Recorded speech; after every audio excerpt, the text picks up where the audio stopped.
Hello YouTubers, today we're bringing you 3 different SKSs that we've just picked up over time, and we were just going to show you the differences on some of them, the variants that are kind of out there, let you know the little bit of information we know on them, and tell you about our shooting experiences with them. This one is the most recent purchase that we have. It is a Chinese SKS with the blade bayonet. Just a little about how the SKS works. It's a piston-driven, gas-operated, semi-automatic rifle. It has a box magazine that holds 10 rounds. It's chambered in 7.62 x 39.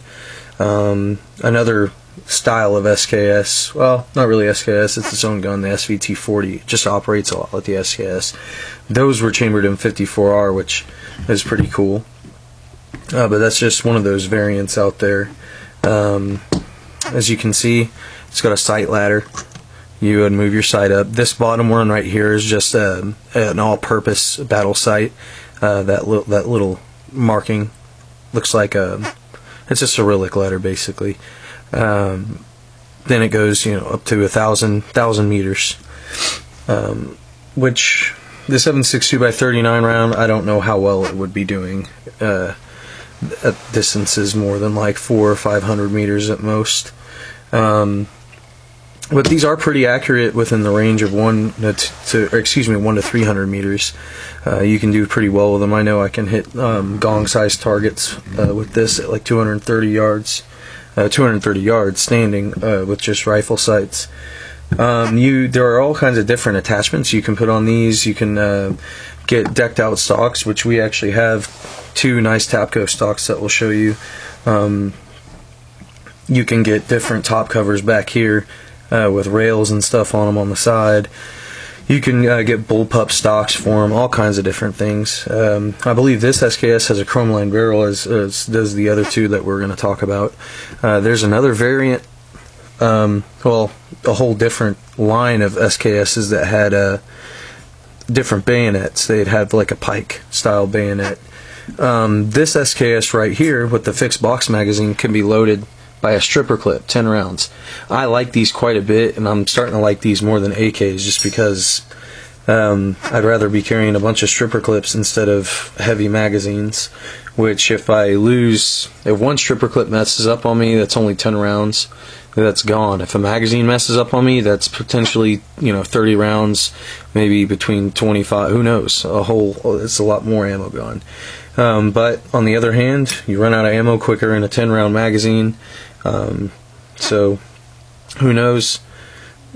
I'll have to sit back and look at that and really think about it. But tonight we actually have a SKS that takes AK mags, so that solves that problem. This one's really easy to clear jams in, easier than the AK. And when I say jams, I'm not talking about like catastrophic failures. I'm talking about, a shell casing just bounced off the top cover and didn't get extracted, something like that on an AK. And this, if you have any issues, it's all open. You don't have to worry about a top cover or trying to fish around or fish a casing out or anything like that. This, you just literally tip the rifle over and shake. If it's really in there, you can just reach in there and get it. It does have a last round, empty mag hold open. You can release it by pressing the little button in here and pulling back. Just make sure your finger's out of the way because these bolts close pretty well. You can field strip it. It's very easy. I don't think I'm going to do a field strip on it right now. But basically, you would flip that up, pull the lever, pop the top cover, and then pull out the spring and the rod that's in there. And then you slide your bolt off, and then up here you can just flip this up, very similar to an AK-47. Your bolt will come into 2 pieces, by the way, and then you just pop your gas system off, and it's ready to clean. Very easy to clean. These things have a large gas system, which it's going to take a lot for that to start having failures, unless you have the Yugoslavian SKS.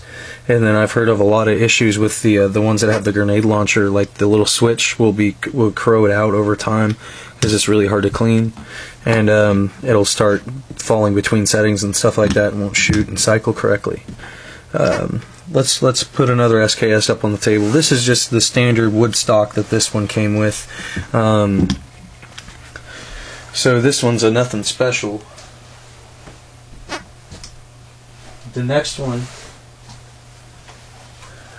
has Tapco stock, and both SKSs of mine are the IO, or imported by IO. This one's Romanian. This one came out with a chrome style bolt, which is pretty cool looking, but I'm not real big on flashy stuff. It would have been a lot cooler if it was like a matte black. That probably would have been the coolest bolt for this. There's nothing really I can say that's bad about this. We've had a lot of fun with this one. Breaks down the same way just as the other one. This one actually has a detachable 20 round magazine. The 20 round mag, it's not very easy to manipulate. You have to, it holds open on the last round out, and then with one hand you gotta reach for it and pull the magazine catch down, and with the other pull the magazine out.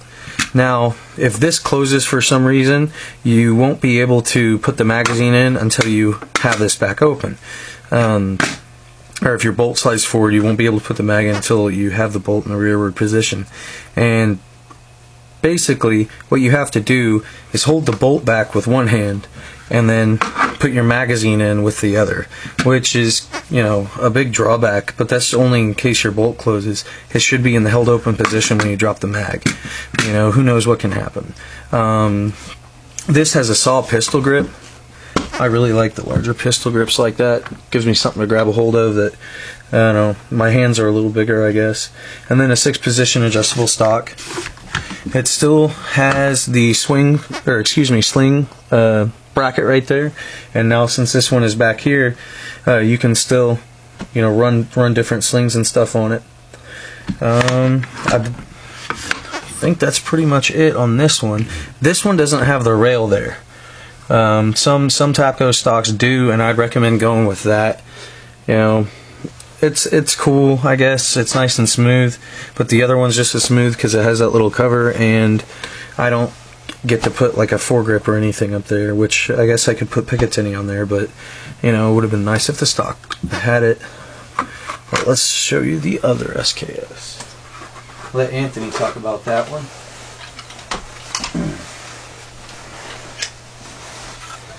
Alright, so this is the SKS that we have that takes a AK magazine. I just picked this one up not too recently, not too long ago also. When it originally had picked it up, it had a folding stock similar to the Choate stocks. It was nice stock. It was actually pretty decent. The folding mechanism was real solid. The butt stock was nice and good. But I just didn't really dig it as much as a extendable stock, and I was looking for something in a different color, so I went ahead and did the OD green Tapco stock. This one does take AK-47 magazines, and I'll show you this right here. It fits in just like a standard AK. You're just going to put it in, rock it back, it's going to click just like a regular AK. This gun does not have a last round bolt hold open. So once you're out just like an AK. You're going to hear a click, you're going to have to reload the magazine and change magazines and go ahead and rack the slide again. It does have everything else, is pretty much standard AK. It's got, or standard SKS. It has the SKS standard sights, the ladders like he was talking about.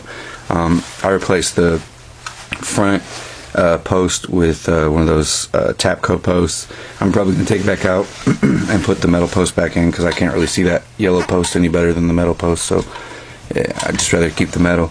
I got this sling that I got actually from Brigadoons on the thing, and I like it pretty much. Yeah, man, I mean, it's basically just an SKS, and like if an SKS and an AK had a baby, this is basically what the gun is. I like it. I like SKS a lot. I've fired them quite a few times over the past, and never had any kind of issues with them. I don't remember really having any jams. I remember every time I shot them, they were a pleasure to shoot. They don't recoil much because they're a little heavier than an AK, but they're still shooting the same round, which is a really good round. So, definitely one of my favorite guns. I actually had AK before, and I went ahead and sold it, and I needed a replacement for it, and I wanted something with a little bit cheaper ammo, so I went ahead with the SKS, and I'm glad I did. So pretty much I'm thinking that if you're gonna go for a gun that you're not gonna pay a whole lot of money on, I think SKS is still the best gun in the game for it. If you're talking about a semi-automatic, I know the prices have gone up a lot, but they've started going back down too. Yeah, they're going back down. You can get them for $300 again, which is what you could get them past couple, a few years ago, and then before all this craziness started and everything. So, but it's a good price. It's a good price to pay for a gun that you know is going to be reliable. Pay $300, you're pretty much probably going to get like the Woodstock one, and I mean, there's nothing wrong with that gun at all. I mean, if you had to use it, if that was the gun that you had, yeah, I'm sure you wouldn't be too worried about it. So we're glad we were able to bring these guns to you. Let us know what you think. Which one is your favorite? Which style do you like on these SKSs? And just give us some feedback, man. We'll be in the comments, and talk to you soon. All right. Thanks for watching.